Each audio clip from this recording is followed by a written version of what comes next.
Did you want the universal prayer today or only at the beginning yesterday?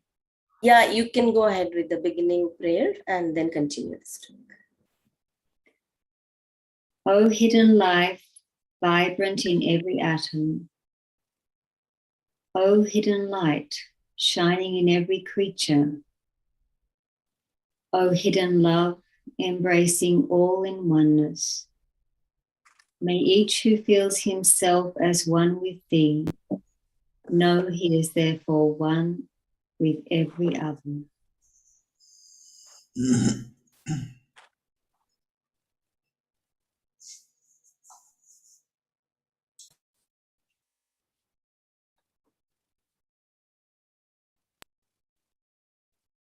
So today we continue with the third study class on the book by Brother SRIRAM, Seeking Wisdom, which is a marvelous compilation of articles that he has written.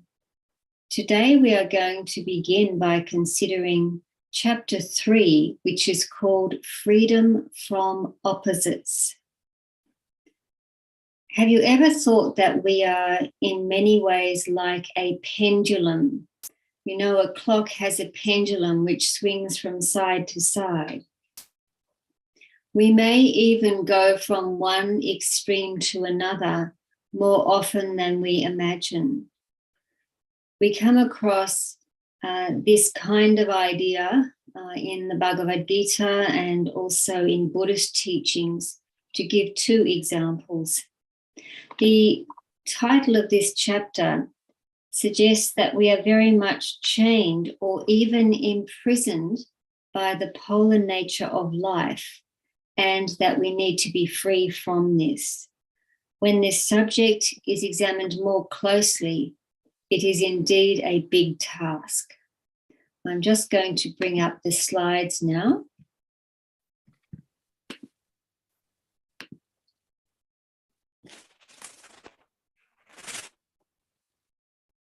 So let us proceed.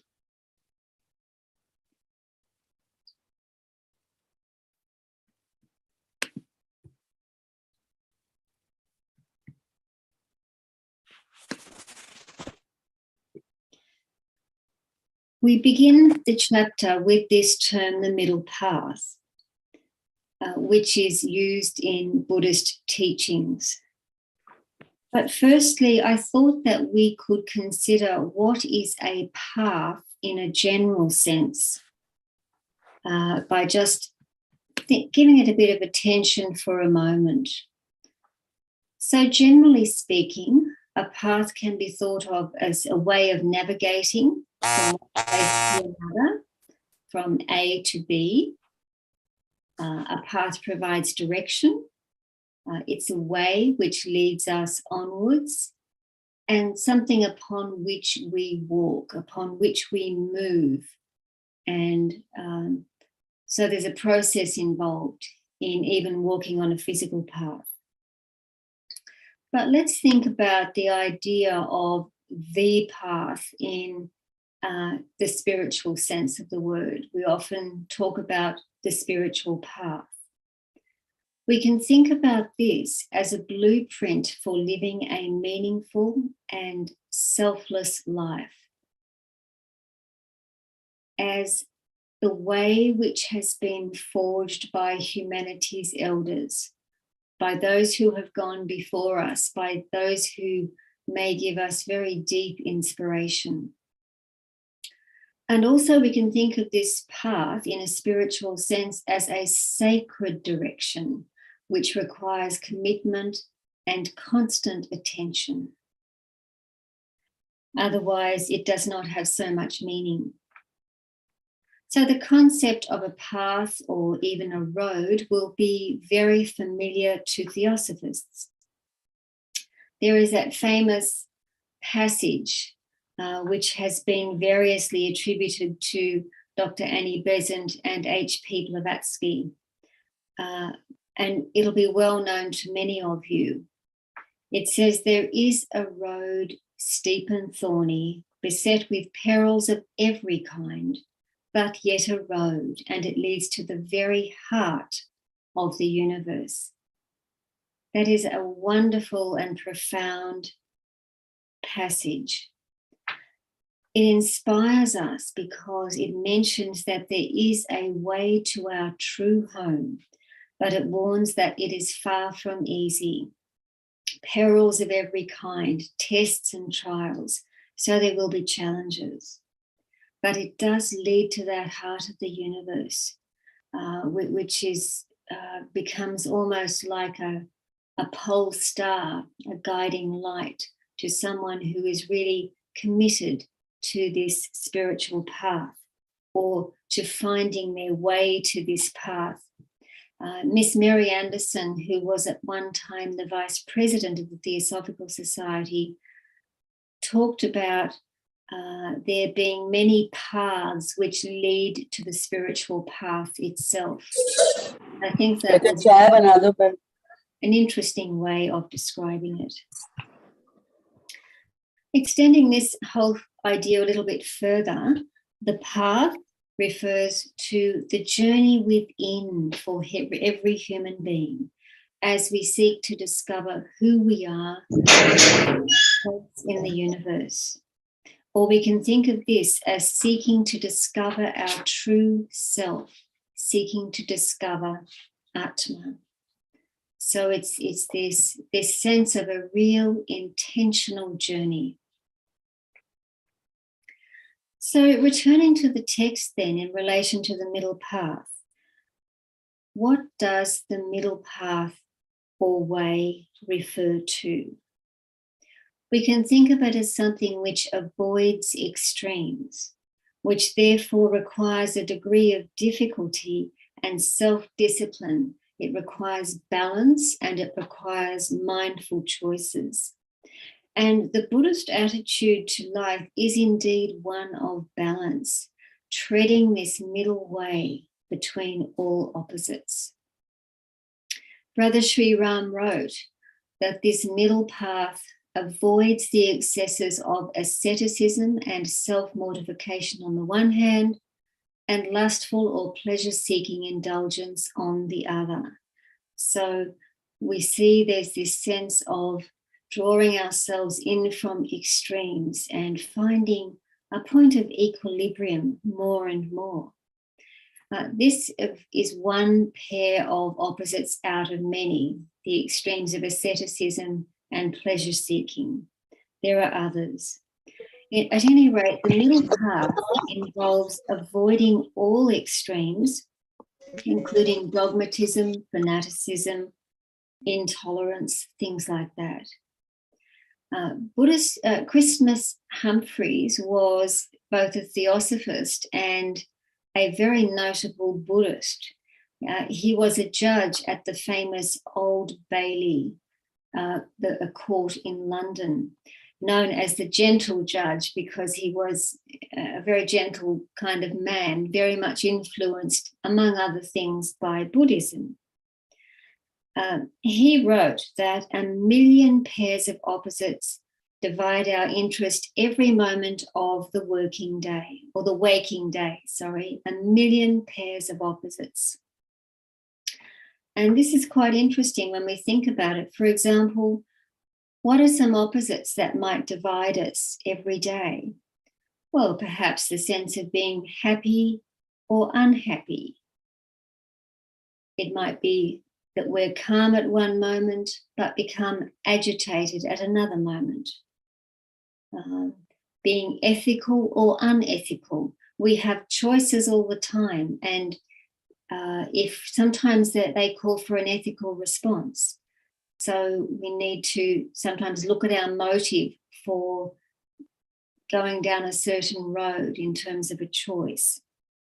Another pair of opposites is being friendly or unfriendly, like or dislike, being tolerant or intolerant, enthusiastic or bored, and the list can go on and on. Brother SRIRAM referred to the constant play of opposites in general human affairs as well. So in terms of the broader human community, these opposites play out. For example, he mentioned that the tyranny of oppression always eventually provokes revolt. And I guess we have seen this throughout history. When people are oppressed too much and for too long, then eventually there is a response to that. Something comes up to counter that oppression. Another example is governments in countries which may eventually go from one extreme to another, and so forth. Now, each opposite in any pair really breeds the other. Each opposite in any pair breeds the other. I want to bring up here the very well-known yin-yang symbol, which comes from Chinese philosophy, from ancient China. This symbol is thousands of years old. And here we have yin, which is the negative, that is the dark color there on the right. It refers to sometimes earth, or that which is passive or feminine. And the white half of that whole is yang, which can be thought of as light or heaven or fire or the masculine. There are different ways of understanding them. But the point here is that inside each half of the yin-yang symbol, which forms this perfect whole, contains within it the seed of the other. So, and this represents very much the polarity that we encounter as human beings in everyday life. Sometimes a quality, when taken to extreme, results in its opposite. For example, it is possible that the desire for liberation, when it becomes too strong, may become instead a self-centered desire. Or helpfulness might seem to be a good thing, but it may actually become damaging if it's taken to extreme. For example, any parents will know that children need assistance up to a certain point, but after that point, they have to learn to do something for themselves. One can be perhaps too helpful sometimes as a parent. There is an art and a discernment, a wisdom in knowing when to allow the child to actually learn what needs to be learned without help. On the other hand, developing the intellect too far may in some way actually dull the mind. It may dull the mind. And that would happen if there's not enough space made in the mind for perhaps deeper reflection. So there's a lot to be said for moderation and not taking anything to extremes. We can probably quite easily identify with the extremes of likes and dislikes. These tend to be present at least subconsciously. We may not always be consciously aware of them. For example, we might walk past someone or something that we find distasteful, and inwardly we recoil a bit. But then we might go to a favourite place that we like, that we find is very pleasant indeed, and the sense of liking becomes stronger. And so it goes on. We go from one extreme to the other, which, as Brother SRIRAM noted, is pointed out also by Plato in one of the dialogues. Now, some tension between opposites is inevitable. And Christmas Humphreys, who I just mentioned, wrote that the human mind is forever seeking union.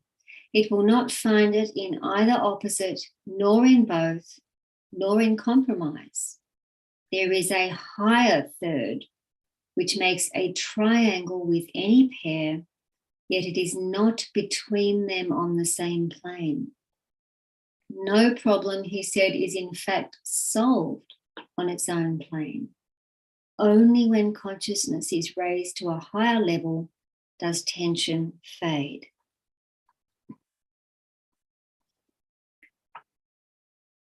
Another way of saying this is that when we are in a gathered state, when we are centered, then opposites disappear. In practice, a state of being swung to and fro between opposites like that pendulum in a clock will diminish gradually during the long course of human evolution as awareness resides increasingly in deeper layers of our consciousness. Christmas Humphreys wrote that balance is an abstract ideal. Balance is an abstract ideal, but we walk through life literally and metaphorically. Now let us consider for a moment the process of walking. Walking is an alternation between the left and the right foot, and in turn they each touch the earth. The midpoint between them is not on the horizontal plane, not on the path one is walking on, for example, not on that physical path, but it is a higher midpoint. It is raised above the earth. And this is an interesting phenomenon of nature, which may have something to teach us by correspondence concerning our own consciousness, that there is this possibility of a higher perspective.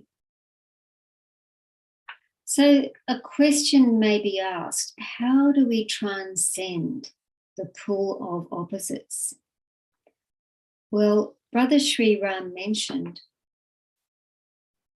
that the faculty through which opposites are finally transcended is the intuition.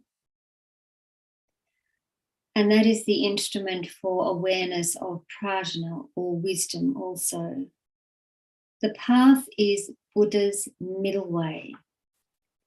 If all is one, then all the pairs of opposites do not ultimately have reality.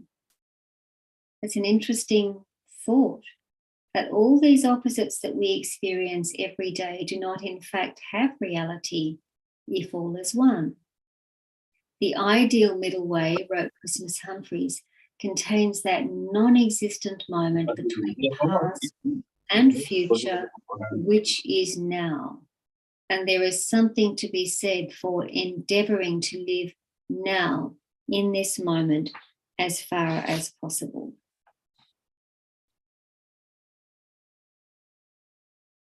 Furthermore, in Buddhism, one of the essentials of the middle way is the rejection of views, the rejection of viewpoints.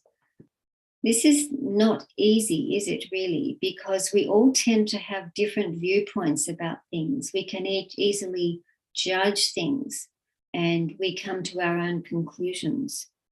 But the ultimate truth is not any particular view. Silence is said to be the ultimate truth of the wise. Silence is said to be the ultimate truth of the wise. So this middle way is non-clinging. It does not deny anything, but it rejects certain things as well. So this rejection of views or rejection of extremes, and therefore including dogmatism as well, may resonate particularly well with members of the Theosophical Society, because freedom of thought is such an essential mandate of the society, really, because the General Council passed that very well-known resolution on freedom of thought in 1924, as I recall. So again, in a way, this implies not becoming too dogmatic and trying to impose our ideas on others, to allow others space to breathe mentally. Let us turn now to a few verses from the Bhagavad Gita, which relate to transcending opposites. He whose mind is free from anxiety amid pains, indifferent amid pleasures, loosed from passion, fear, and anger, he is called a sage of stable mind. So no anxiety, a certain indifference, not being enmeshed in passion and anger. That is a sage of stable mind. He who on every side is without attachments, whatever hap of fair or foul, who neither likes nor dislikes, of such a one the understanding is well poised. Brother SRIRAM mentions the Gita as describing a frame of mind which is alike towards friend and foe. Again, another challenging thing to rise beyond. Let's think about for a moment what a friend is.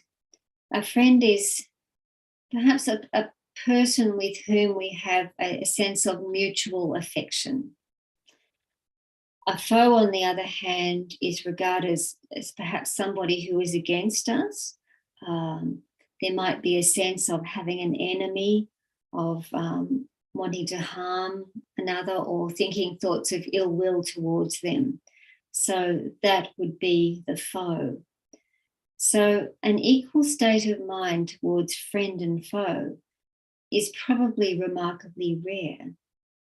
Only one for whom unity is a living reality, whose spiritual neurons, as it were, are truly connected with life, could actually maintain such a state of behaving consistently towards all. One who could really indeed regard others with an equal eye. So we can see that this is not an easy state to attain, and yet it is tremendously inspiring to actually try to live more and more from a point of view of unity, and not to make a distinction between people we might think of as friends and those who we might think of as foes or enemies, to just, see the divine life at work deeply within all. Brother SRIRAM wrote, they, that is, seeming opposites, are opposites so long as the true relation between them is not perceived, and the forces which they represent are not harmonized in that nature of man that partakes of them both. So this points to the need for harmony in order to really transcend the opposites and really immerse oneself in the real inner flow of life. He wrote, the nature in which they are perfectly blended, those seeming opposites, is the spiritual nature. And that makes sense. Now, continuing on this theme of opposites, which is a fascinating one really, we're going to turn now to the spiritual and the material, which are really a fundamental play of opposites, possibly the most fundamental play of opposites that we have to deal with. And I would suggest that the other opposites that we consider or have already considered would fall either within the category of the spiritual or the material. So this play of opposites really occurs right through the spectrum of human life. And in theosophical teachings, it is said, of course, that matter, as well as physical matter, there are finer grades of matter. We know this well enough.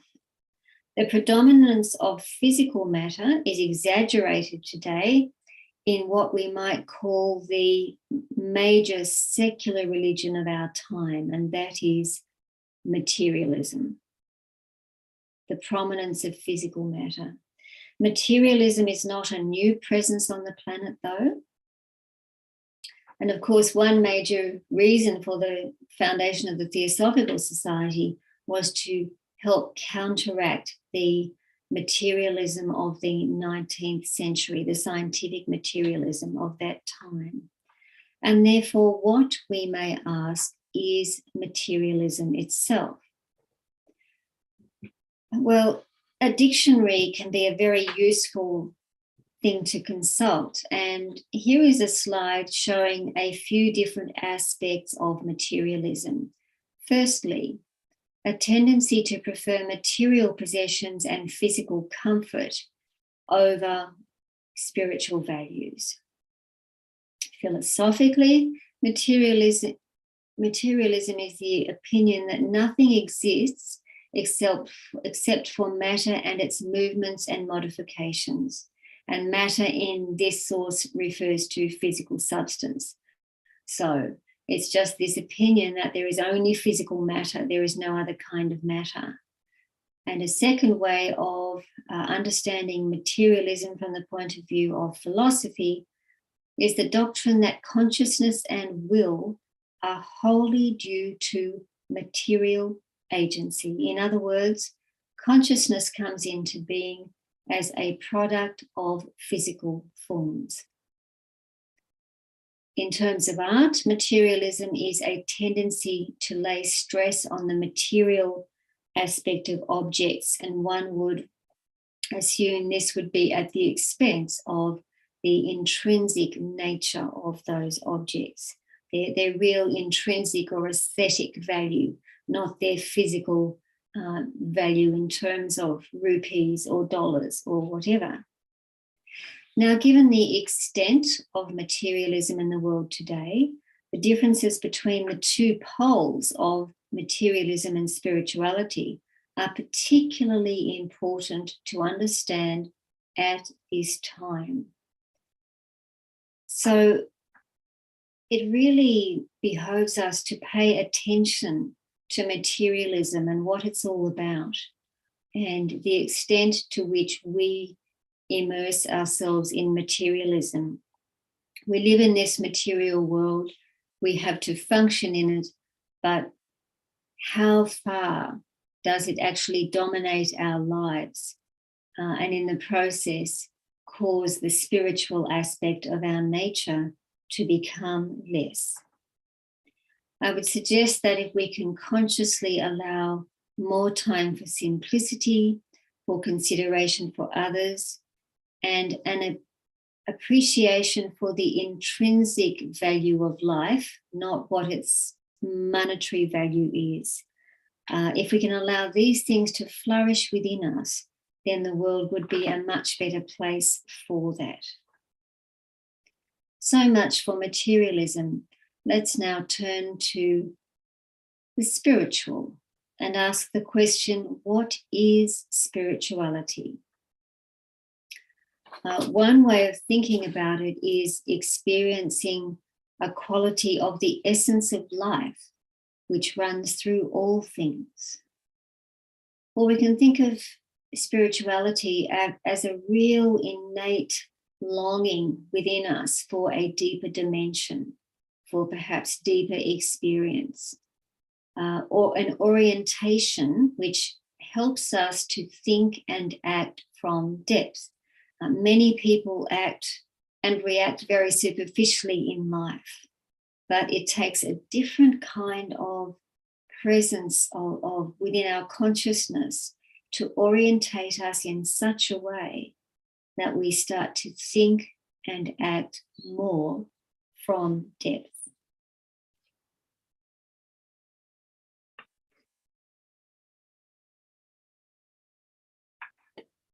Brother SRIRAM, what did he say about spirituality? He said, first of all, spirituality implies simplicity. Sometimes we complicate life a very great deal, and it's very useful to get back to basics in different ways. He said that a spiritual person has few wants because such a person does not dwell on the pleasures of the past or cling to the satisfactions of the present. So there is a simplicity in the mind, if you like, because one is not dwelling excessively in the past or clinging too much to whatever satisfies one in the present. The spiritual state, he said, is a natural state, a state of ease and an exquisite polarity in harmony. He had very beautiful, rather poetic language. It had a real subtlety to it. And we can see this come across as we go through various aspects in the text. He mentioned that the word spiritual does not mean something remote from life. It's not something which is out there, which is away from us.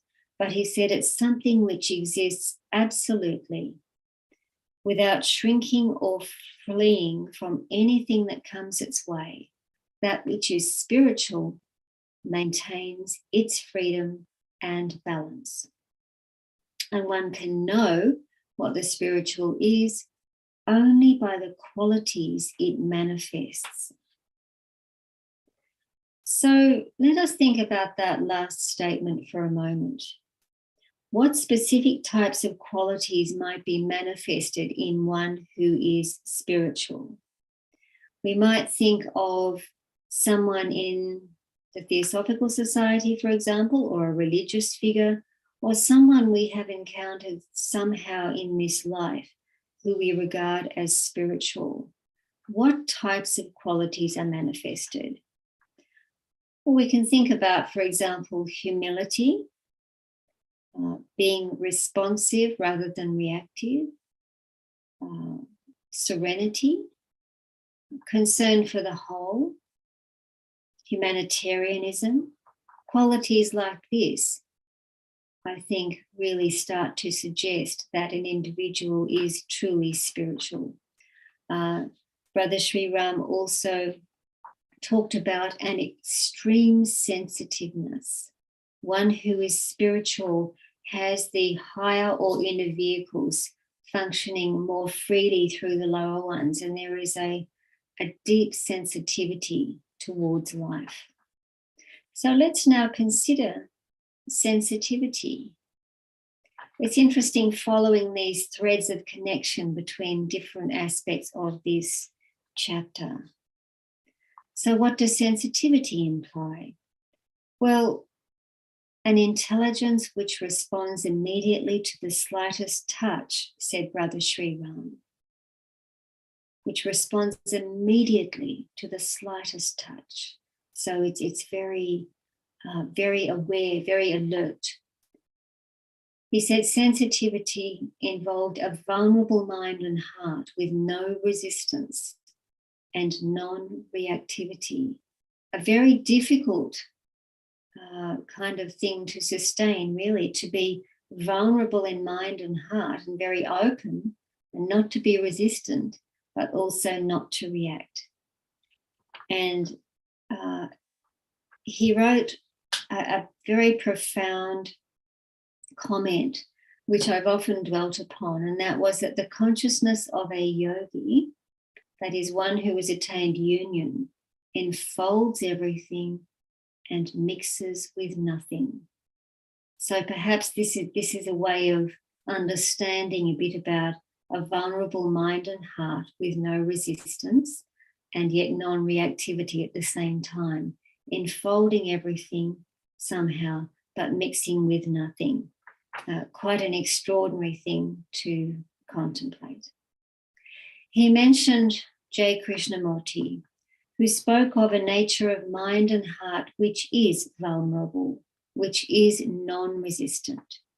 We frequently set up resistance in various ways, but in such a case, every wave that comes along, every disturbance that comes along, as it were, passes and is never held up. But sensitivity here does not refer to reactivity, it refers to non-reactivity. So it's something which we can really feel inspired by, this potential to be non-reactive. So often in daily life, one reacts to things, sometimes even without being very conscious of it, but that reaction is there. He wrote that one can arrive at an inner condition in which one receives no hurt. How often is one hurt in life? But to actually be in an inner condition in which there can be no hurt really speaks of a very precious and rare individual who has attained a level of awareness of life, an understanding that it cannot be hurt. That individual cannot be hurt. And this situation is perhaps an ideal. Many people's nervous systems would be in a much better state if there were no resistance and no hurt. We're going to turn now to the question of connectivity and worldly connectivity compared with authentic connectivity. Recall the observation by Brother SRIRAM mentioned previously that the consciousness of a yogi enfolds everything but mixes with nothing. This enfoldment implies a profound state of connectivity with all of life. In fact, the whole area of connectivity is an interesting one.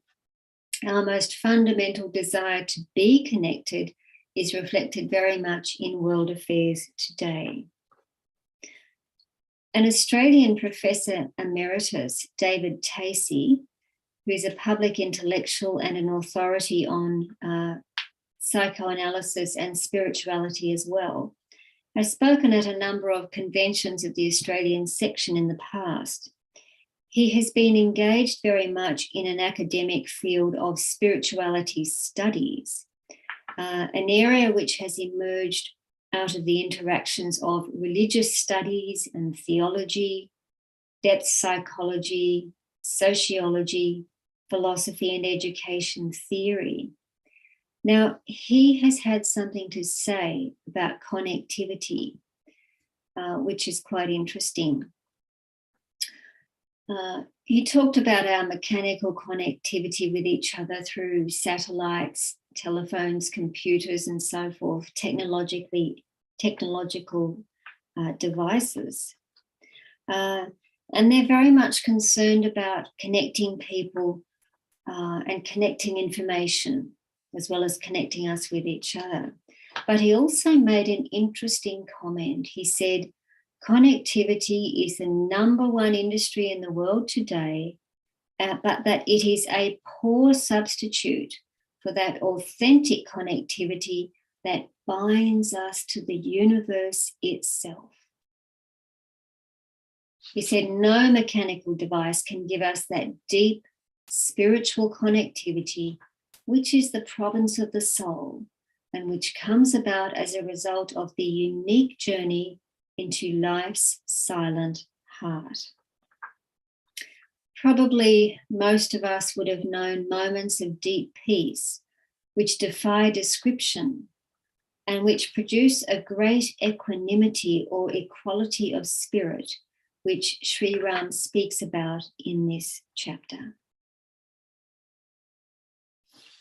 I now want to turn to the subject of beauty for a few moments, and after that we will have a slide once again summarizing some of the themes in this chapter which have been brought out. So we now come to beauty, which is again a subtle subject and a very profound one. He described it as a nature which responds to the truth or the beauty that is in everything. At least he referred to such a nature. which responds to the truth or the beauty that is within everything. So what is beauty? Perhaps we can think of it as a combination of qualities which are somehow pleasing to us, something which really elevates us. In 1976, there was a delightful booklet produced by the Theosophical publishing house in Adyar called The Yoga of Beauty by Lawrence Bendit. He mentioned that in Theosophical circles at that time, a great deal of attention had been paid to the good and to the true from classical Greek philosophy, but not to beauty. He even commented that this shows in some lodge rooms and in homes. He was obviously a person who really appreciated physical beauty also. Beauty, of course, is a very subjective thing. There is that well-known saying, beauty is in the eye of the beholder. What is beautiful to one person may in fact be ugly to another. And Brother SRIRAM mentioned that what is pretty or pleasant is not necessarily beautiful. So there may be a certain kind of exterior, but what is underneath that may not be truly beautiful. Beauty, he said, can even be found in a face which is regarded as ugly.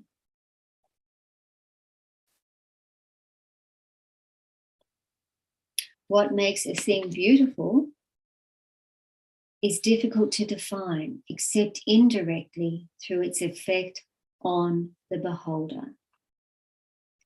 An experience of beauty, said Lawrence Bendit, is not intellectual, so this transcends the mind. It is known with certainty and in depth. Furthermore, it changes and transforms the consciousness so that the individual can never be quite the same again. And Brother SRIRAM commented that the most natural response to that which is beautiful, not only the outer beauty of a person, but also the inner beauty, the hidden light in him, is love. Love is the natural response to beauty.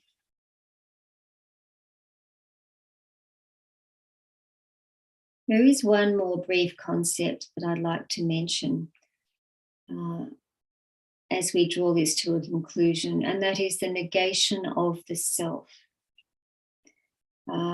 He comments that in a state of absolute negation of oneself, which is the negation of the self, that is the personal self, the personal nature, the action that takes place arises freely out of the truth which then manifests itself in the place of the self.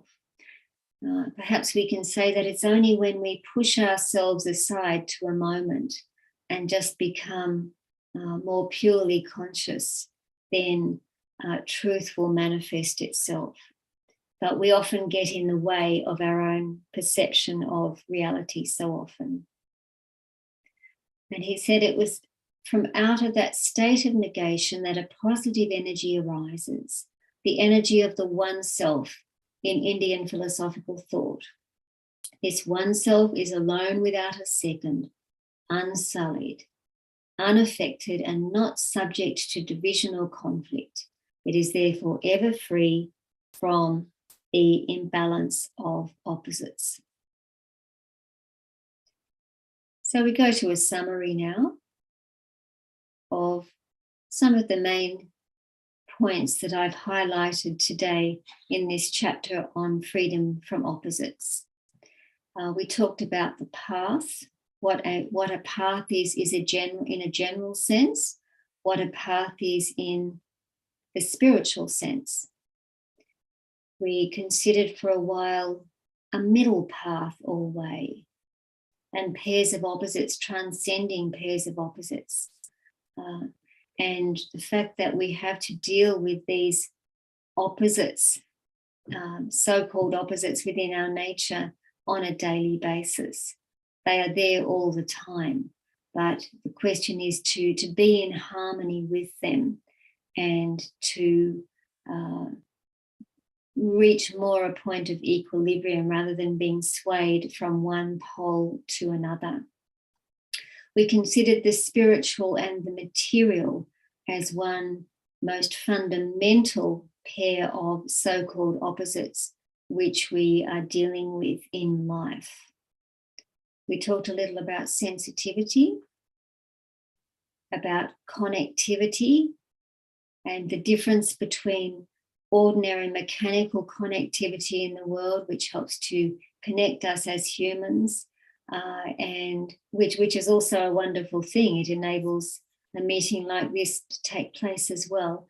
But the fact that it is not ultimately a substitute for that ultimate connectivity, that authentic connectivity with the spirit. We talked a little about beauty and the experience of beauty, and also briefly negating the self, being able to bring that personal self, that personal nature to a point of quiet. And when that happens, then amazing things may occur. So, if there are any brief comments or any questions, there might be something there of interest that you would like to take up.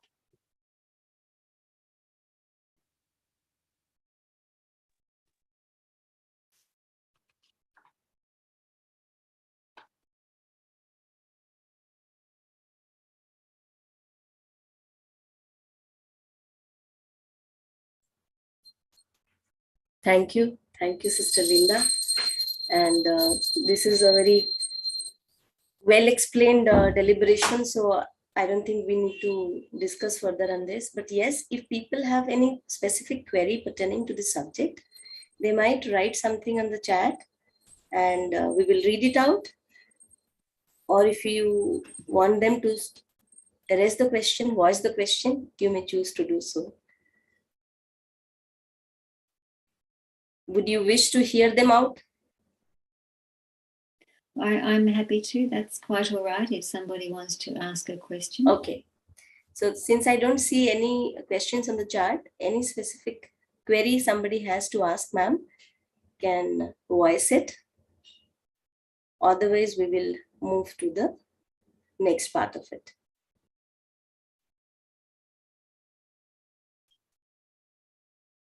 Brother Pedro would like to add something, if no queries. I have nothing to add. Okay. So, I think that what really comes out in this book, in the various chapters, is material which requires much reflection, something that can be taken in and dwelt upon.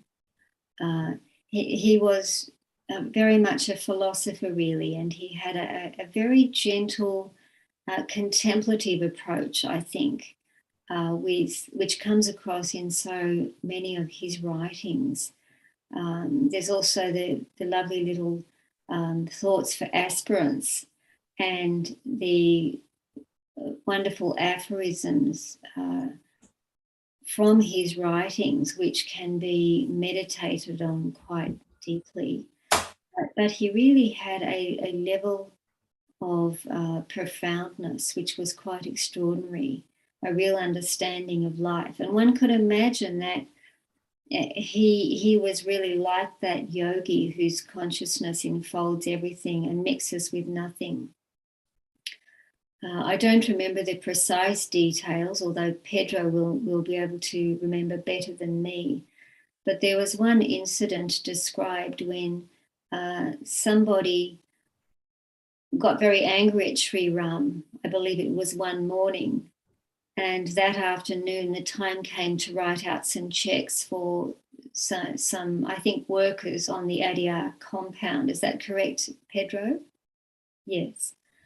And somebody was a little surprised that he completed the check for this person.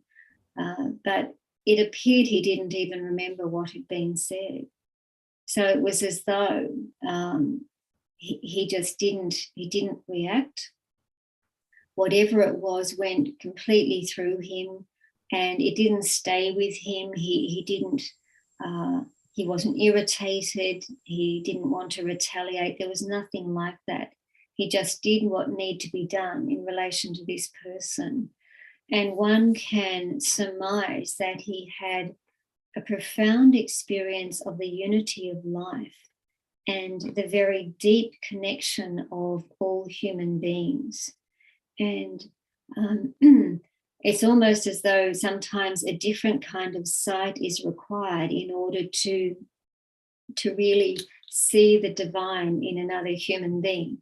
It can be a great challenge sometimes if it's somebody who does cause us to become angry, or who might cause irritation, or whatever. So there's so much inspiration in this, and I think things that we can dwell on. Okay, I see a question popping up. Some brother Shankar has written to all of us. Is seeing false in thought in wisdom? This is what he has written. Is seeing false in thought in wisdom? I wonder whether that question means, is seeing falsely in thought something which comes from a state of wisdom? Do you think that's possibly the meaning of this? Okay, he repeats. So he's repeating, seeing false in thought is wisdom. Is that so?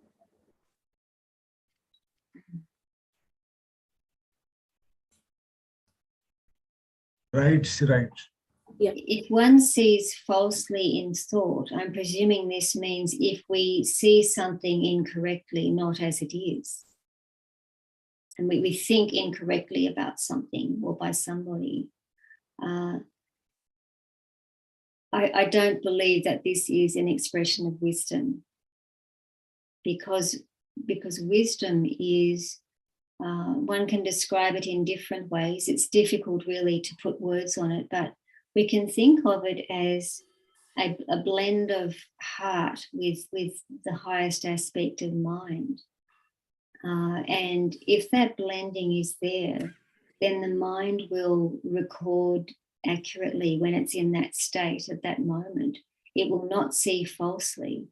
It will be really more likely to have a window onto truth, rather than seeing something inaccurately.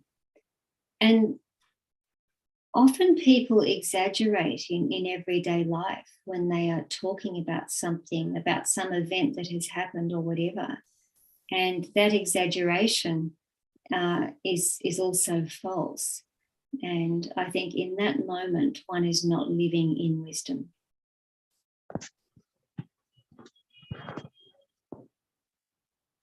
Okay, so what I propose here is we should take a break because we don't see much of questions and queries happening.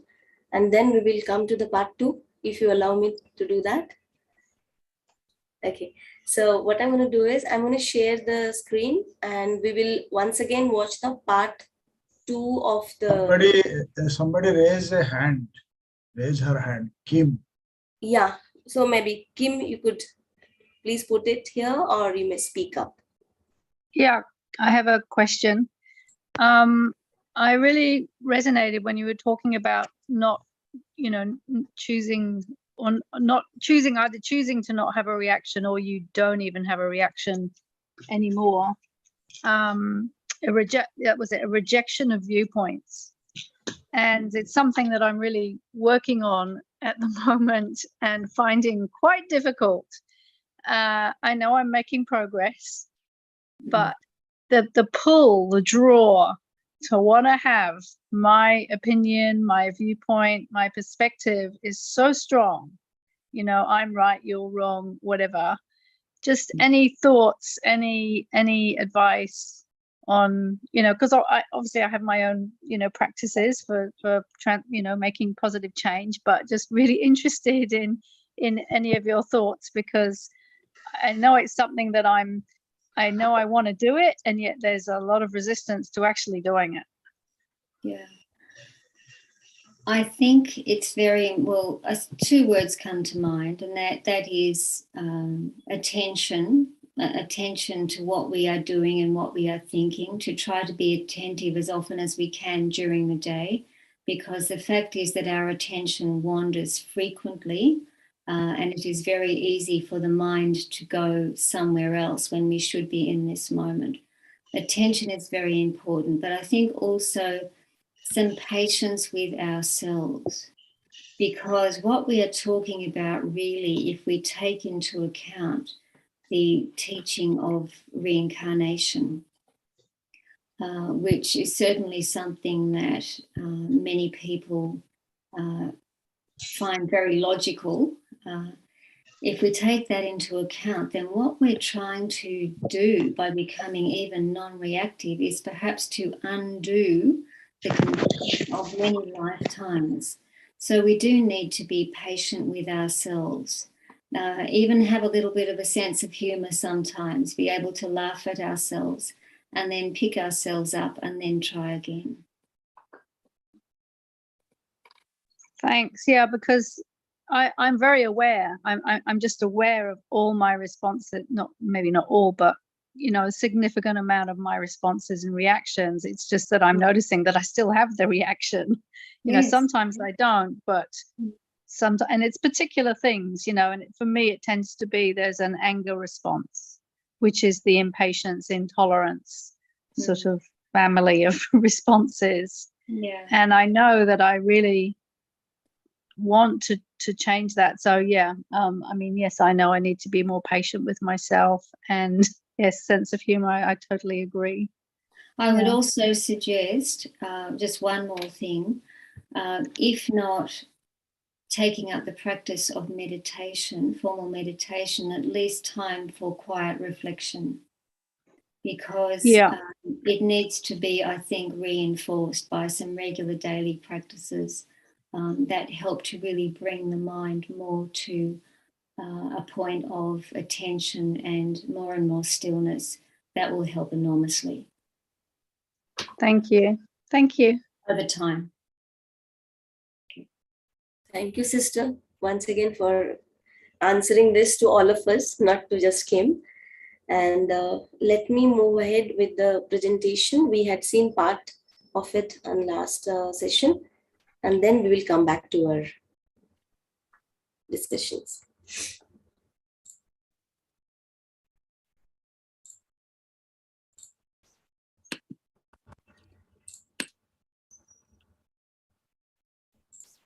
Admitted to the privileges of the Banaras Hindu University.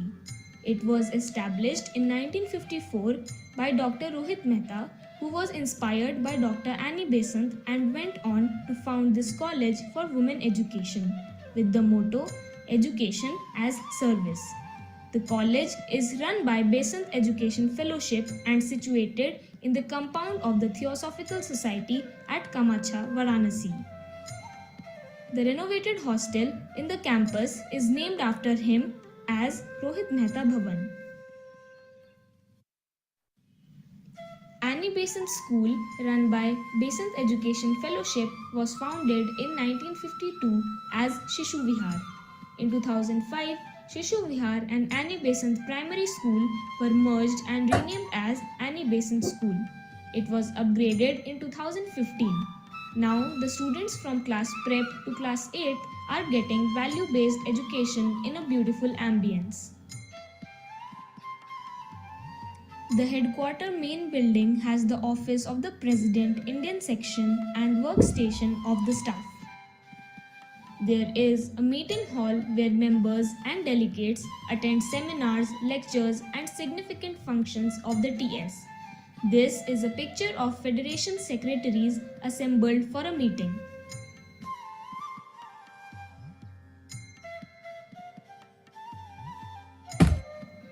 Members and delegates stay at Suryashram during their visit for conventions and meetings.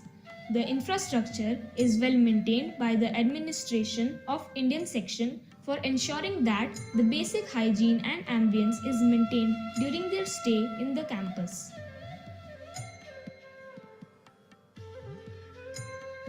Dr. A. Richardson was one of the stalwarts laying the foundations of the Theosophical work. He was a very sympathetic soul and a devout worker in the cause of Theosophy in general and education in particular. He was brought by Mrs. Annie Besant, specially as the principal of the Central Hindu College, founded and opened by her on July 7, 1898.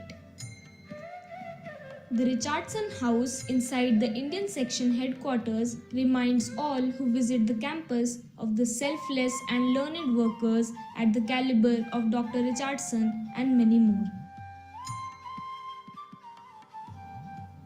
According to a student of the Theosophical School who first came to live in the Indian Section headquarters in 1932, he heard a number of anecdotes and stories about the campus in the early days from his teachers and elders. It is said that one of the inner founders visited Varanasi and stayed for a while at the old Shiva temple in the campus.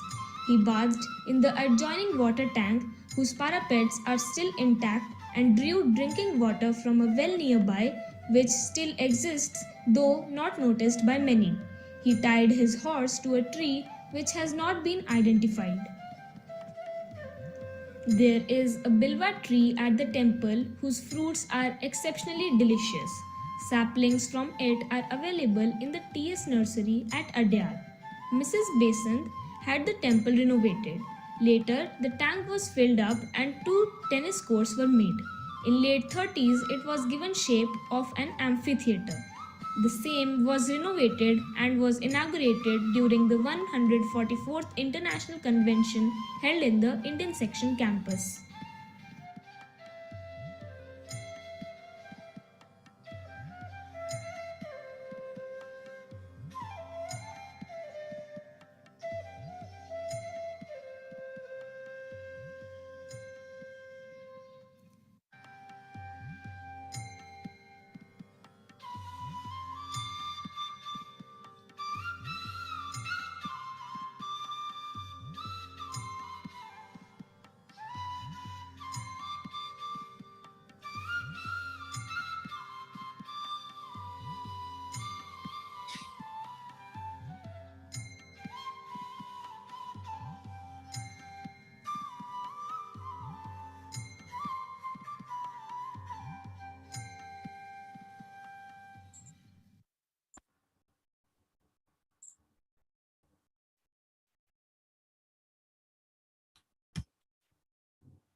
Coming back.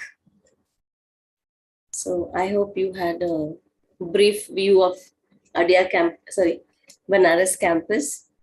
And now we are coming back to the part 2 of the session. Brother Pedro, I request you to take it up. So it's over to you. Yes. Thank you. Is it possible to request to the participants to mute their microphones?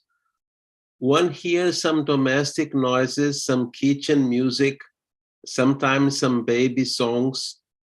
They are all very welcome, but sometimes they may interfere with people's understanding of the talk.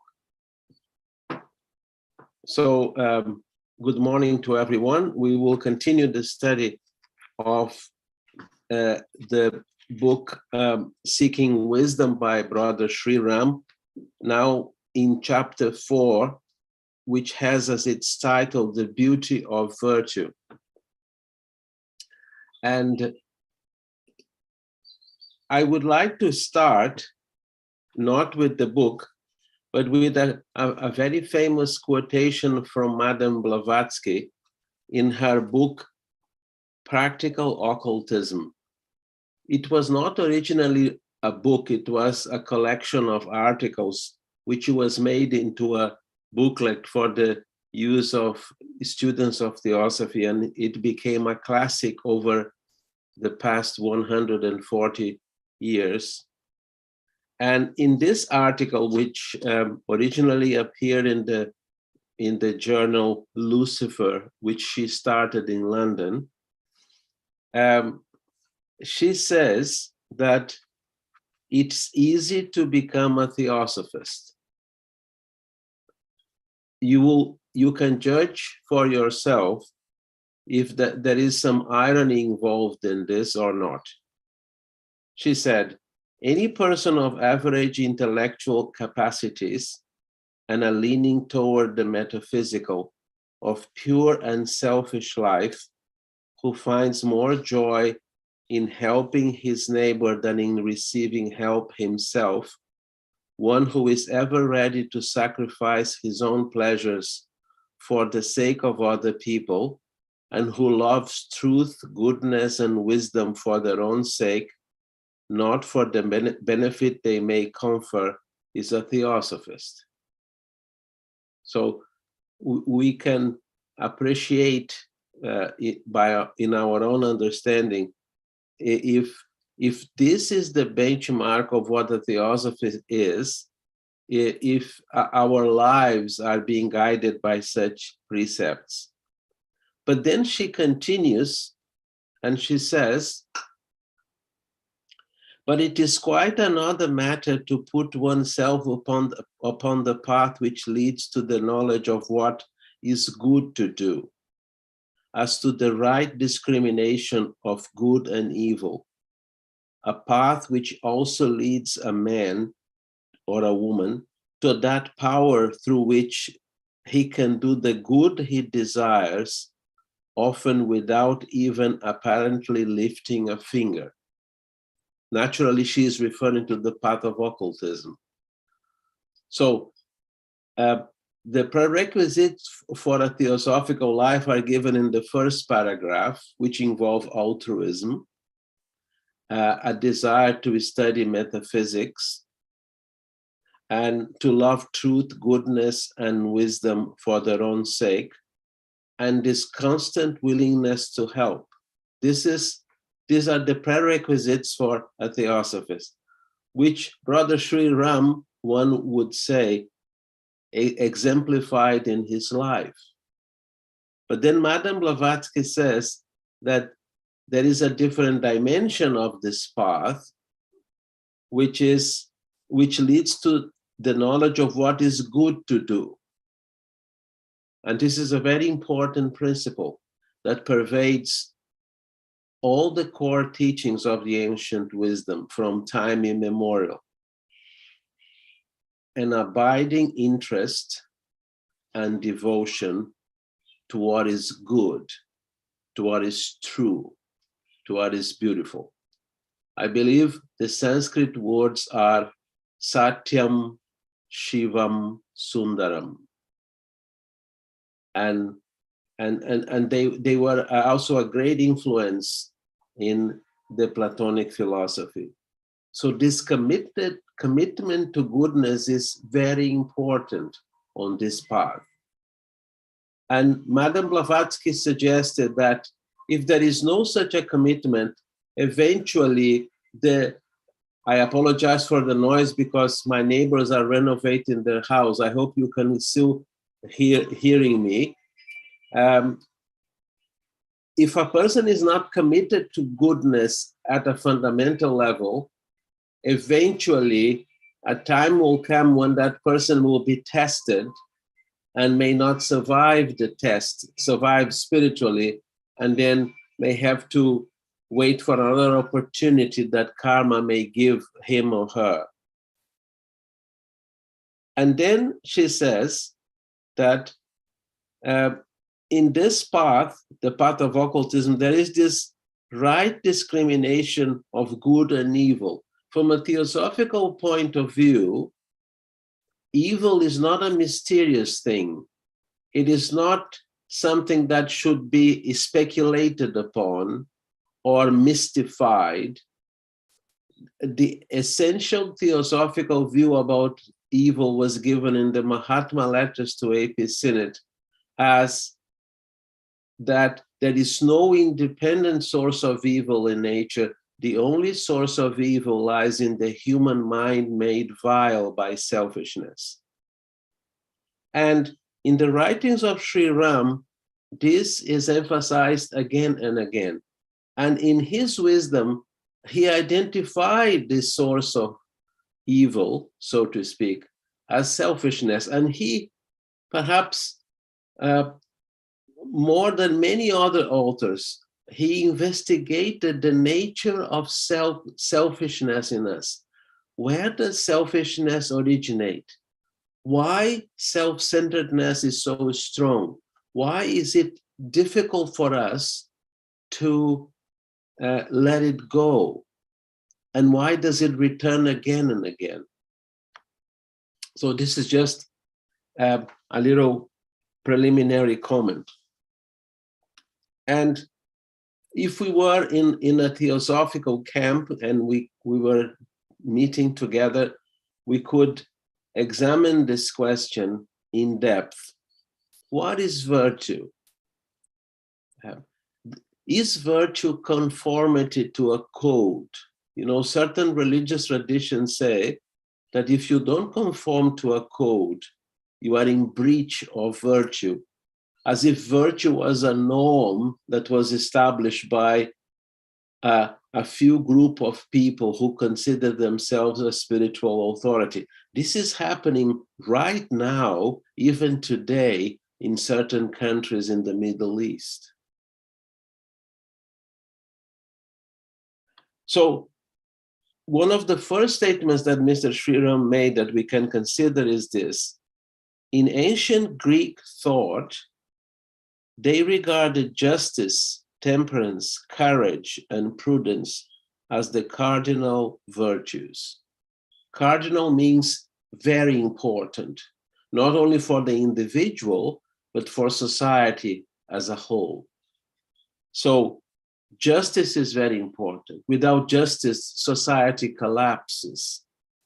Without justice, people would not have the hope of a stable continuity in their lives.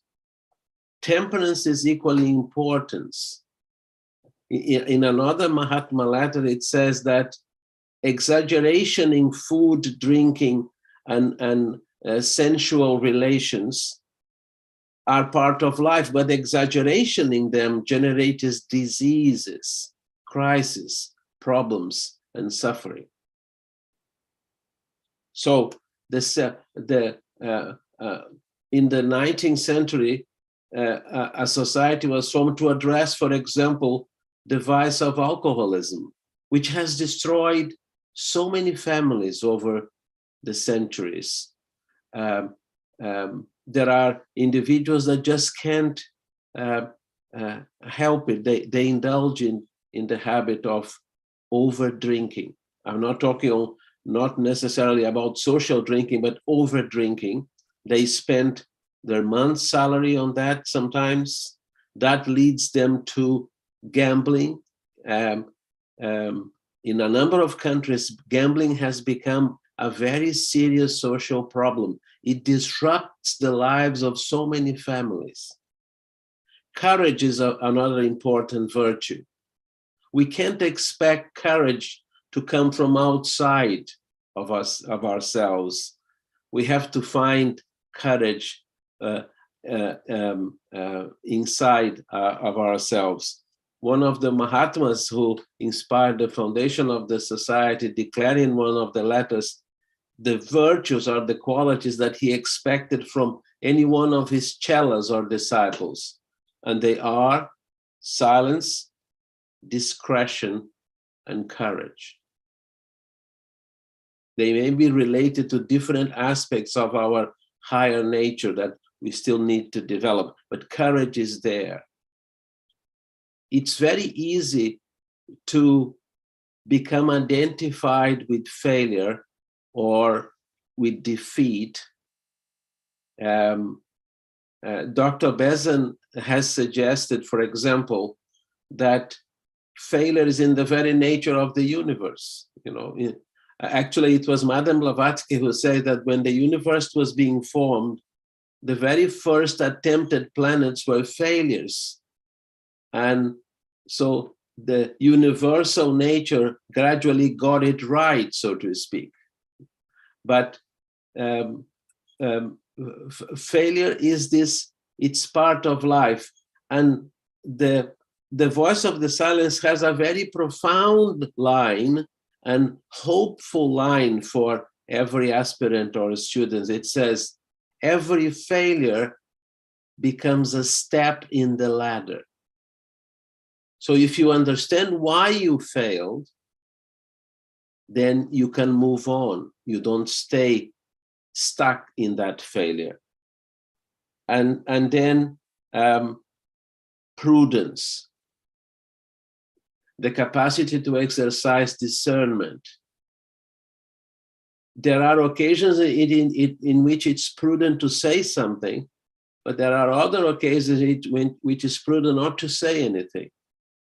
And the little book At the Feet of the Masses suggests that one should hopefully be comfortable with the idea of not speaking at all, unless what we would say is true, kind, and helpful. Now just imagine how many students, how many of us could exercise this kind of prudence and avoid unkind thoughts and unkind words. Mr. SRIRAM will say that the personal mind would always find a justification to be unkind, but that justification is false because it emanates from selfishness, from self-centeredness. Further on, he says that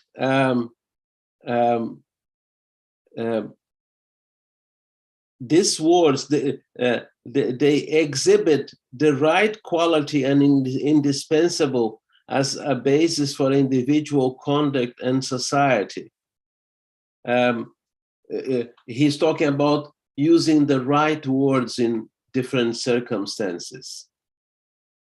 Much can be disrupted, for example, in a family life, even in theosophical groups and in the world, by people losing their temper. The very expression losing their temper means that one has lost self-control. And this is something that Brother SRIRAM exhibited very well. I remember in preparing his short biography that he was addressing a large audience in California in the 1960s when there was the hippie culture, you know, people with long blue jeans and long hair and so on, and beard. And after he finished his talk, as it's usual in the Theosophical Society, the chairperson opened for the audience to ask questions. And one of this young man who was a hippie, dressed like a hippie, he got up and he said to SRIRAM, "You are a dirty old man." There was this shock wave in the audience. The chairperson didn't know how to handle that unpredictable situation. And SRIRAM remained very calm, and he replied, "I am an old man, but I'm not dirty." After which this individual left the hall. And there are many other examples. There is no doubt that he had developed to a very considerable degree the quality that the Bhagavad Gita extols in a real yogi, and that is sthita prajna, equanimity, calm, non-reactiveness. He further says that self-interest and virtue in its superior aspects may not go together. Self-interest, as was mentioned before, is not something that is part of the harmony of the universe. Self-interest is a concept created by the personal mind to affirm its own comfort and its own likes and dislikes, which means self-interest is not true. It's an anomaly, and yet it rules the lives of millions of people in this world. He says further on, talking about different traditions of virtue, he mentions, for example, humility. This is within the Christian tradition. Humility, charity, love, and faith. St. Paul, whom Madame Blavatsky referred to again and again in her writings as the great Christian initiate, she would hardly use that word for any other person, but she did use it for St. Paul. She was very impressed with his writings and his wisdom. St. Paul said that without love, I'm nothing, implying I may have wealth, fame, position, influence, power, pleasure, but if I don't have love, I am nothing, spiritually, because love is fundamental. And the same he said as faith. He doesn't place faith as high as love, but he says that faith is important because faith is not only the source of courage, but faith is also like an arrow that pierces heaven. This is what a very important Christian mystical treatise from the 18th century said, the cloud of unknowing. A short prayer pierces heaven. Now, if heaven is pierced, this is a metaphor, the light of heaven, which is the light of truth, the light of goodness, the light of beauty, will flood the earth, or at least flood that individual who is praying. And that kind of prayer is never petitionary. The moment a prayer becomes petitionary, there is self-interest and there is illusion. Then he moves on from the Christian tradition to the Mahayana tradition of Buddhism. That in the Mahayana tradition, the way, the spiritual path was identified with true wisdom as well as self-sacrificing action. Self-sacrificing action in Sanskrit terms, I would say, is nishkama karma. It is an action that doesn't leave residues. And residues in this sense are complications, conflict, disharmony, suspicion, hurt. A real action does not leave residues. And SRIRAM says that in the Mahayana Buddhism, there are 7 transcendental virtues. They call the paramitas.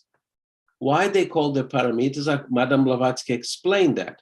Because they take the practitioner, the one who practices them earnestly, to the other shore, in which there is no illusion, no suffering, no duality.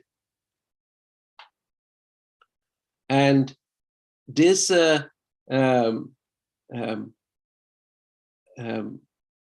these virtues, he says, they have its roots in an incorruptible nature present deep down in every human being.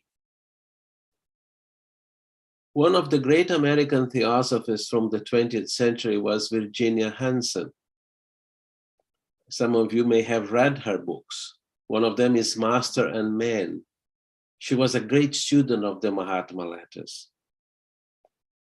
And she used to conduct a meditation at the Crotona Institute of Theosophy in Ojai, California, every Wednesday in the morning, 8 o'clock. And during the course of that meditation, she used to say, let us appreciate how precious is the person we meet during the day. Some of us may not agree with that, because for some of us, some people, they come across as nuisances. But she's following this very lofty tradition that beyond that facade that to us may appear inconvenient, there is this higher nature. In Tibetan Buddhism, there is this very lofty statement that even a blade of grass will attain enlightenment. Because enlightenment is this unconquerable stream that is the destiny of every sentient being. The first virtue, according to Mahayana Buddhism and the voice of the silence, is dana, with its charity and love immortal. It is giving, but it's a giving with one's heart unreservedly, as well as with one's hand. So when you give, and when there is no self-importance, it's a complete giving. There is no intention of saying, what will I get back? Or more popularly, what is in it for me? The answer is, there is nothing for me. Because the very sense of me is a creation of ahamkara, the I-making faculty in us. We may have a personality, we may have a sense of identity, but if we are wise, we will not identify ourselves with it. Because if we do identify, it becomes asmita, I am this. That means I am my body, so I have to make my body rich. I am my emotions, and that is whatever I feel is right. I am my mind, my opinion must prevail. These are the dangers of self-identification. He says that one's heart and mind have first to be attuned to the heart and mind of all living beings. This is what the voice of the silence says. This is what dana is. It's an attitude of giving of oneself. If you think of someone, if someone is undergoing difficulty, hardship, illness, despair, and if that someone is within the field of your awareness, the natural thing to do is to send that person help, without doubting for a minute that whatever help is sent will reach that person. The second virtue is shila, and he translated as clean living and rightness in all aspects of one's life and conduct. HPB translated it as harmony in word and act. So it's a life full of harmony, free from disharmony. And this is important. Perhaps we don't realize, but we cannot really be admitted at a deeper level of teaching if there is no harmony within us. This is, you can see this in the letters that the masters wrote to Indian chelas and to other chelas from the West in the book Letters from the Masters of the Wisdom. They are very, very evident that one has to first put one's house in order to receive true spiritual instruction. The third virtue is kshanti, which is patience sweet that naught can ruffle. This is easier said than done. How does one practice that kind of patience? obviously there is a view that each virtue is the outcome of the preceding virtue. So if there is Shila in our lives, if there is a clean living and righteousness or harmonious living, then it will be easier for Kshanti to be developed, patience. Patience doesn't mean lip service or cynical tolerance of others. As if we say, well, I don't like that person, but I'll just tolerate her. Again, this is a form of self-centeredness. Patience is described here as sweet. It has a spiritual quality to it. Then there are the next two virtues, vairagya or dispassion, and virya or energy. And HPB describes vairagya as indifference to pleasure and pain, illusion conquered, truth alone perceived. It is a very important principle. It doesn't exist only in the Sanskrit literature. It exists in Buddhism, in Tibet, China, Japan, in Christian mysticism, in the Sufi tradition, in the Hebrew tradition, everywhere. This perception that there is transitoriness everywhere. So why should I cling to something as perennial? Everything that exists in time is bound to disappear, or as the Buddha said, what is manifest has to become unmanifest. And virya is this energy that fights its way to supernal truth. It's not just courage. It's perhaps a spiritual perception that advances towards truth. It has its own energy. It has its own impetus. And it's very necessary for spiritual progress. SRIRAM calls it the energy of life and spirit. It is a very felicitous way of putting it, because we can see all around us that life is creating around itself the circumstances for renewal. One would like to suggest that the only item in nature, the only aspect of nature that resists renewal is the human mind. Because it's so easy for the human mind to be crowded with opinions. Just imagine a mind that has no opinions, that constantly observes, relates to, helps, and so on. Then the paramitas proceed to dhyana, meaning contemplation or the meditative state, and prajna, perfect comprehension. These are the outcome of an entire life lived with virtues and with unfolding virtue. Dr. Taimani defined dhyana as this uninterrupted awareness of the object of meditation, which is undistracted, imperturbable.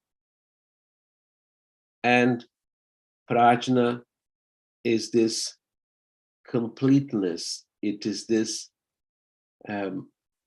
it is an awareness that has no center. They say that the alchemists in the Middle Ages in Europe define God as a circle which has its center everywhere and its circumference nowhere. That is prajna, that is this completeness of consciousness and wisdom, which is undescribable. And then Mr. SRIRAM says, ordinarily, we think of a formula, principle, or precept to which one has to conform. In doing so, there is always a gap between that formula, which is the ideal, and the actual, and this becomes a cause of conflict in oneself. So some people have issues with the question of qualities for the spiritual path, virtues and so on. Some people don't accept them, which is, of course, their prerogative. They were never imposed upon anybody.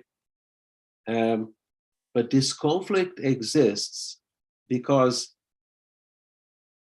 I see these virtues as outside of myself or something that I have to transplant into my life. The moment I see them as outside or separate from me, it shows that I have not understood them. The great teachers, they express these virtues naturally, including Sri Ramana Maharshi, for example. He was asked once in his ashram in Tiruvannamalai about his ideas or his opinion regarding the Christian doctrine of the lost souls.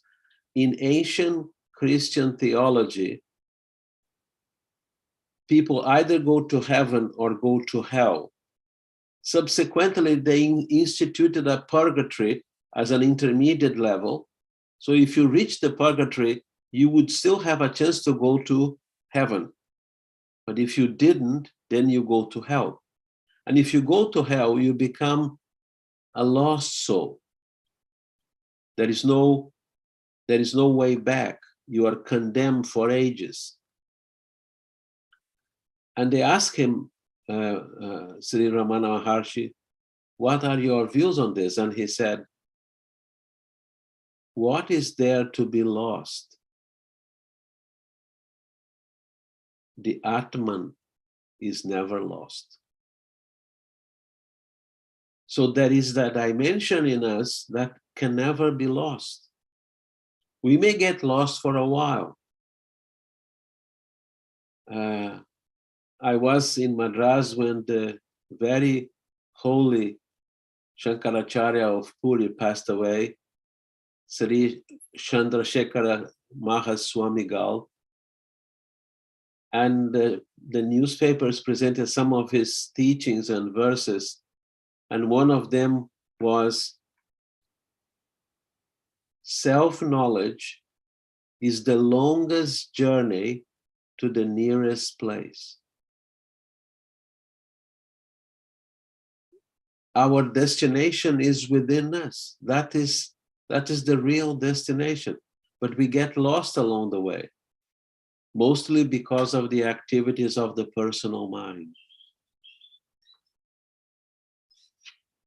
Mr. SRIRAM also says, unless one loves truth for its own sake, without a self that seeks success, a sense of achievement and a good opinion of itself, there is sure to be dissatisfaction within oneself, and this might even be transferred to the ideal.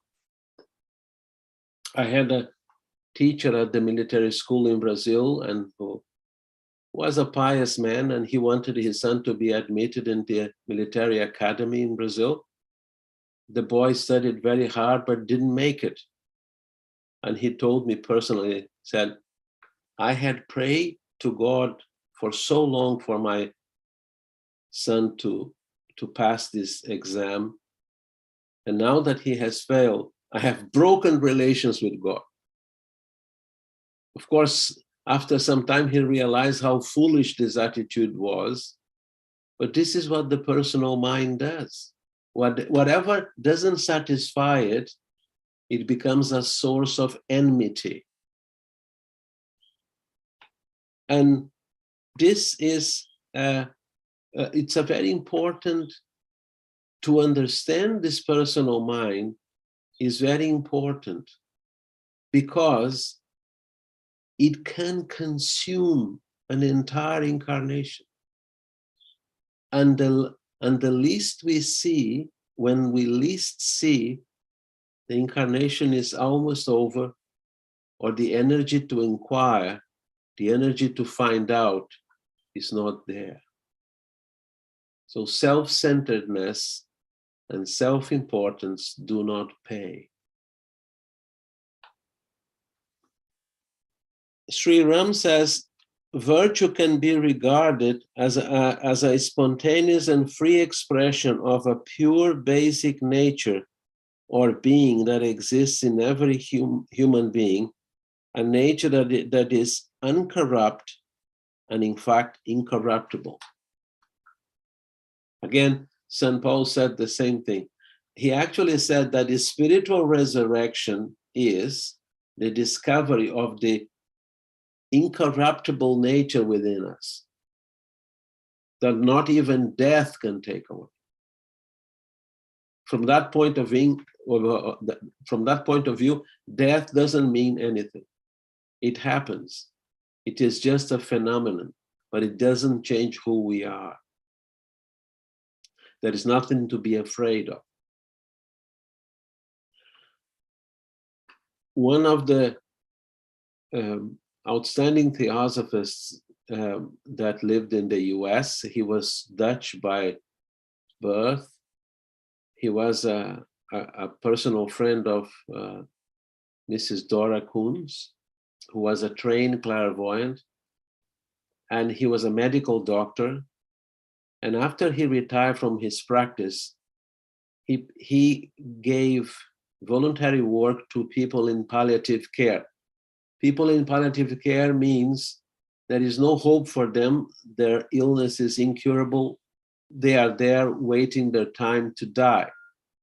So he would sit with them, and he was going to try and help them to understand the next step in their existence.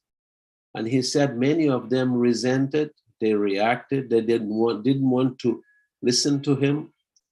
But there were others, he said, that when they were ready, when they fully understood their situation, that the physical body was marching towards its end, when they understood that at a very deep level, they would go.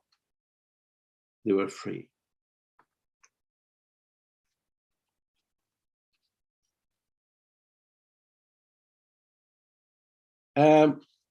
The Buddha suggests, according to Brother SRIRAM, that the very first step of the path is right insight.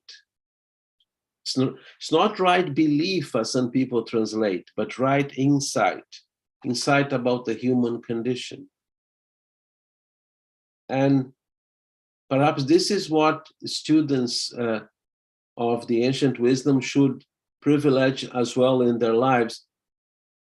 How do you create the conditions in your life in which insight becomes a possibility?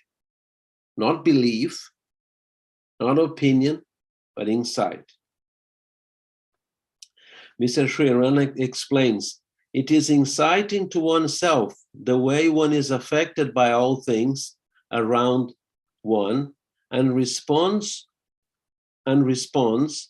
one's own actions and reactions, which sets a person on the path of wisdom. So insight, to begin with, it's an insight about our own condition. Why do I react this way? Why do I nourish in my life self-importance, which is so divisive? Why do I experience fear? Why do I experience anticipation about the future? When virtue is thus understood, Brother SRIRAM continues, as a wholly free and spontaneous expression of a nature that exists in everyone, at least potentially, there is no will involved in it. So if virtue is the result of a complete understanding, my will, the personal will, doesn't get involved in it. It is the understanding that prevails. It doesn't mean that will is not an important aspect. It is. But there is a difference between personal will and spiritual will. Personal will may strengthen selfishness in us. It very often does.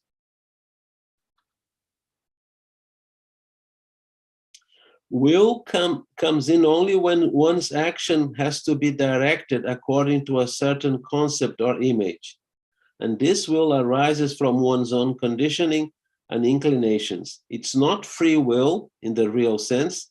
It can become a form of egoistic self-assertion and willfulness. I want something. There are people, ourselves included, who say that I want this, I don't want that. This is not real will. Dr. Besant suggested that the nature of spiritual will is pure nobility. It doesn't impose itself. It doesn't create divisions. It doesn't create illusion.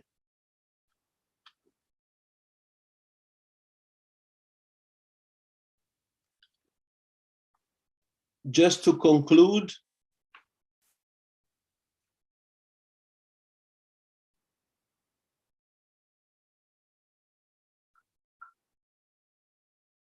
he says, the energy of the unconditioned nature acts freely, and in doing so, creates a pattern of form, which is always a form of harmony, and there can be innumerable such forms. So there is in us this unconditioned nature, unconditioned by thought, unconditioned by emotions, but above all, unconditioned by experiences. In another book, he said that some people regard experiences in such a way that the process of experiences causes them to become grumpy, negative, reactive, intolerant, irritable, angry. But for some other few people, the process of experience, when can be approached correctly, it is an opportunity to grow spiritually. If there are any questions, I'll be happy to answer.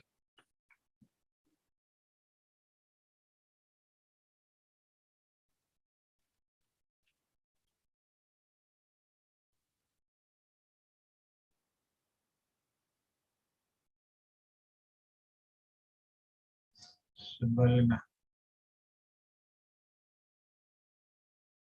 Yes. The chairperson is in meditation. Yes. Yes, sir. So can you, do you know, think I am back from my meditation now. Huh? So I just came back from my meditation. You always keep things so nicely put, and there is nothing to speak after your deliberation. But yes, if people have queries, I don't see any query written down here. Kim is writing, I need to listen again, so much information. Maybe you overloaded us with many information. We need to absorb a bit now. I see. Okay. Should I start again? No, that's fine. Let us at least contemplate whatever you have told us today.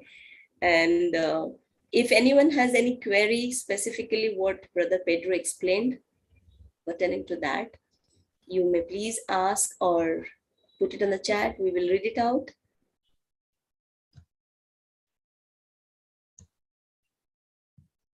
Or maybe Brother Pedro, if you wish, you could tell us a story to conclude.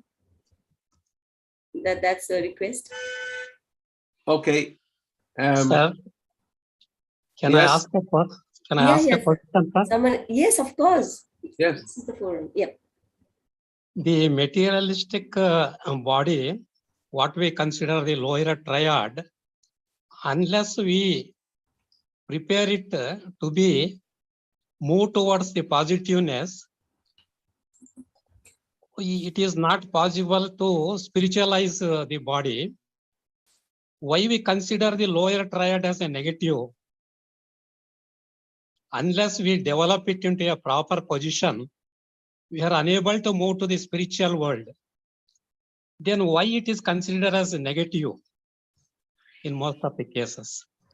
Can you clarify, what do you say is considered negative? The body?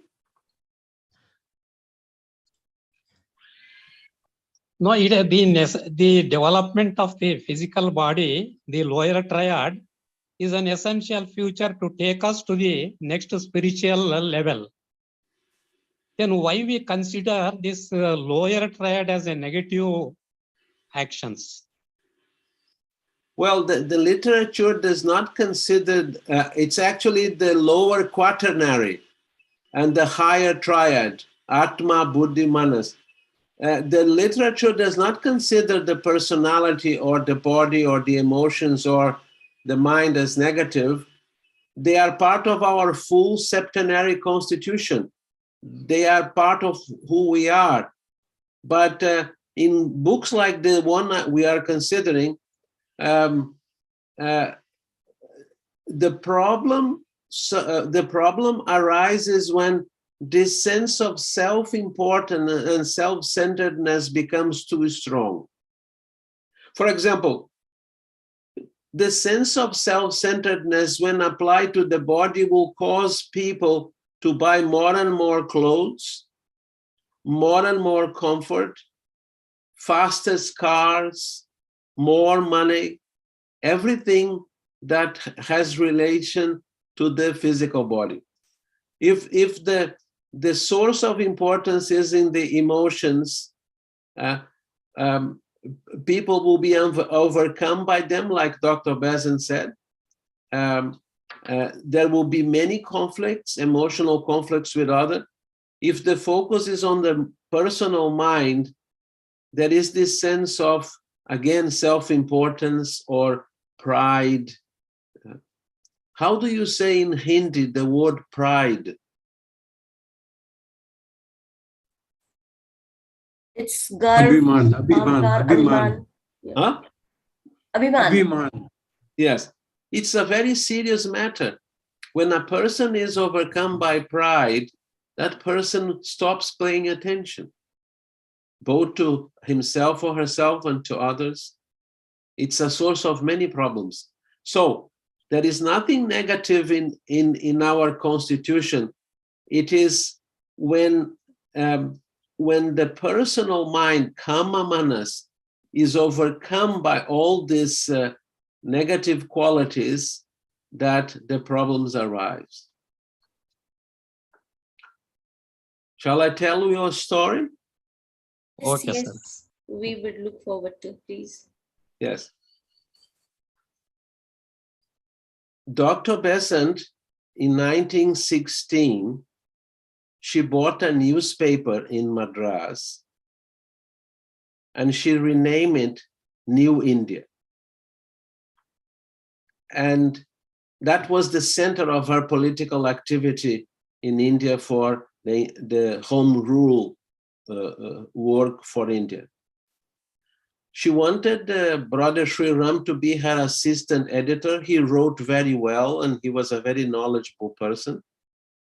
And the office of New India, the editorial office, was somewhere in downtown Chennai. As you know, Adyar is in the south, beyond the river Adyar. And there is a certain distance between Adyar and the downtown Madras. But she attracted many volunteers. One of them was a very well-off, a man from a very well-off family who had a car and a driver. And this man said to SRIRAM, if you are at the Adyar gate at 8 o'clock in the morning, I can give you a lift. But this man, he had a problem with irritability and pride. So he could see SRIRAM coming on the main road of Adyar next to the main gate, something like 200 meters from the main gate. If it was 8 o'clock on his wristwatch, he would just tell the driver to go and cause SRIRAM to walk for more than an hour or 1.5 hours to the center of the city. When SRIRAM arrived in the office to work, this man continued to harass him and saying all sorts of things to him. SRIRAM never reacted to him. He did his work as Dr. Wilson wanted him to do and went home. And this harassment continued for a number of years. He would arrive at the main gate. He could see SRIRAM coming on the main road, 200 meters or so. If in his wristwatch was 8 a.m., he would go to the New India office. Many years passed, and SRIRAM became the president of the TS. When he became the president of the TS, someone told him, "Do you remember that man who used to give you a lot of trouble at the headquarters of the Indian, at the office of the New India in the many years ago?" SRIRAM said, "I remember him." And this person told SRIRAM, "He is now an old man, he is alone, and living in such and such a city in India." The next thing that SRIRAM did, and this story was told to us by Radhaji, SRIRAM wrote to him and said, "Why don't you come to Adyar? There is a place for you here." When this man arrived at Adyar, he was a completely different person. He had got rid of his irritation and pride and so on. And Radhaji considered that her father's attitude toward this man, it was the best way to help someone to overcome these negative emotions. That's all. Okay, thank you, sir. It's a wonderful message. Thank you, Brother Pedro. And if there is no more questions, I don't see questions actually either. I cannot see the chat properly. No, I don't see any questions here. So how would you like to conclude it? By a prayer? Brother Pradeep, would you help us? Like, should we just simply close the Okay, so we'll close the session and we are meeting again on the next Friday. date is Friday, Okay. same time. 7. Okay. Thank you. Thank you all. So the session is closed for today. Thank you.